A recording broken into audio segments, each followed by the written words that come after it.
দিন দিন গরমের তাপমাত্রা যা বেড়ে যাচ্ছে, তো এই গরমে সেদ্ধ হওয়ার আগে একটু আম মাখা খাওয়া যাক।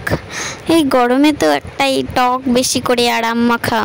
তো আজকে আমি আম মাখা করে নিচ্ছি। তোমাদের মনে আছে একটা কথা, যে আমাদের স্কুল লাইফে যখন একটা কাকু স্কুলের গেটের বাইরে আম, তারপরে কামরাঙা, আচার এগুলো নিয়ে বসে থাকতো, আর আমরা স্কুল ছুটি হওয়ার পর যত টাকাই থাকুক সেটা দিয়েই আমরা তা খেতে যেতাম।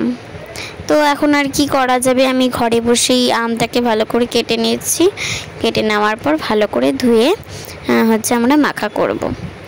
তো তোমরা ভিডিওটি স্কিপ না করে ভালো করে দেখে নাও। ভালো লাগলে like, comment, share and subscribe করে দিও। तेरा आम बड़ा प्यारा, काचा लंका छाड़ा, माखबो की करे तारपर नुन तेल। তার সাথে আমি একটু দিয়েছিলাম দুটো কাঁচা লঙ্কা আর লবণ, আর আমি একটু জলজিরা দিয়েছিলাম, কারণ আম মাখার সাথে একটু জলজিরা পড়লে না টেস্টটা দারুণ হয় আর গন্ধটাও খুব সুন্দর হয়। তো আম মাখাটা খুবই সুন্দর হয়েছিল, ভালো হয়েছিল।